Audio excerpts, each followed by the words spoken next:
За та бүхэнд энэ өдрийн мэндийг хүргэе.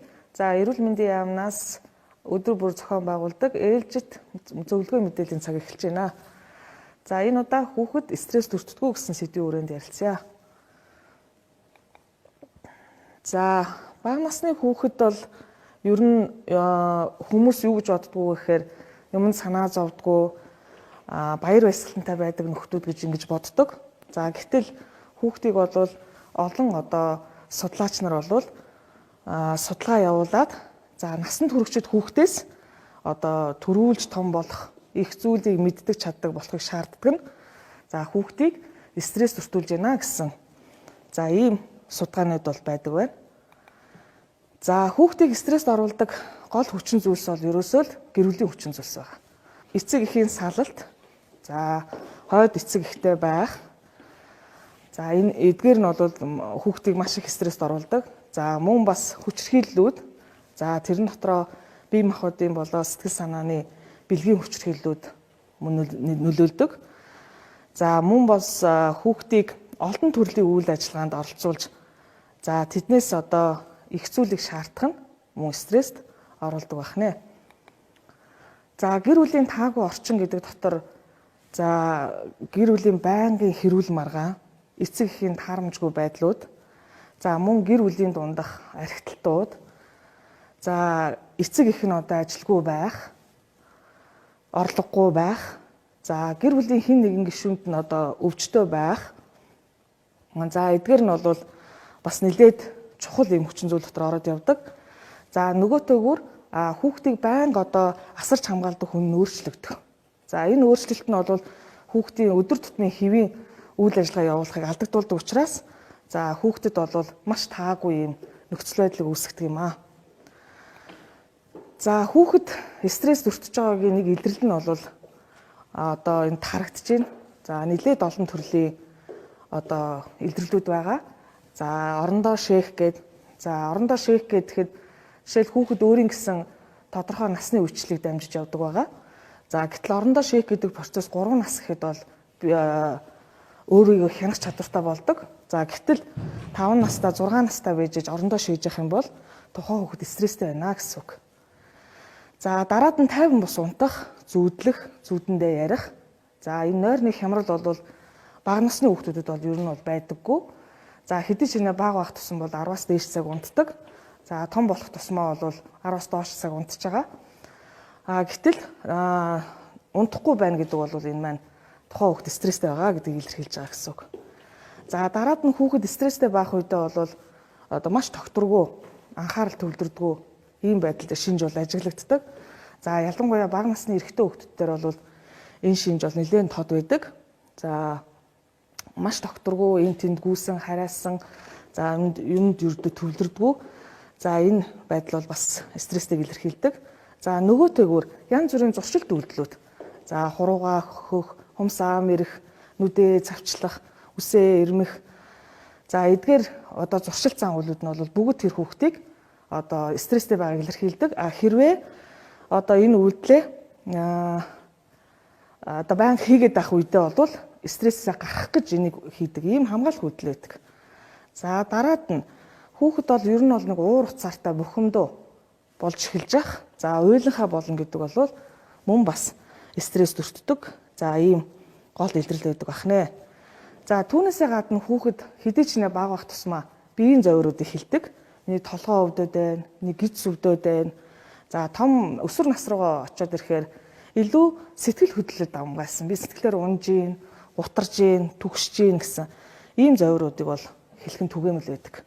За эрэгтэй хүүхдүүдийн хувьд бол бас нэг өсвөр насны эрэгтэй хүүхдүүд хаяа нэг тамхи сороод ах, хаяа нэг пи уугаад ах өдр бол стресстэй байгааг илэрлэл байдаг.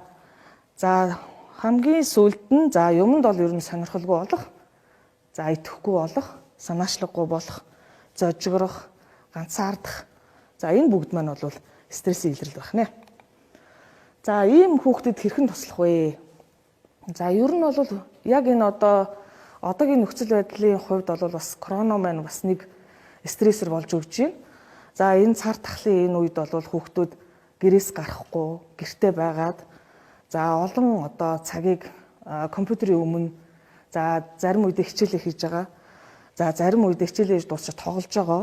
За энэ одоо цагийг нь бол аль болохоор багасгах ийм арга хэмжээ авах нь айгүй чухал байгаа. За тэхийн тулд яах вэ гэхээр хүүхдтэйгээ аль болохоор хамтарч одоо гэр бүлийн хамтын ийм одоо хамтарсан үйл ажиллагаануудыг явуулмаар байдаг. За хамтарч одоо хоол хийдэг юм уу? Хамтарч гэрээ цэвэрлэдэг юм уу? Хамтарч зураг зурдаг юм уу? За хамтарч дуу бүжиг сурдаг юм уу те? За хүүхэд гэр бүл гэсэн энэ сайхан орчныг бол бас хөгжилтэй байдлаар өнгөрөөх нь бол чухал байдаг. За хүүхэд ялангуяа өсвөр насны хүүхдүүдийн хувьд бол за туслахтаа тэдэнтэй ярилцах аргыг одоо сонгох нь чухал байна.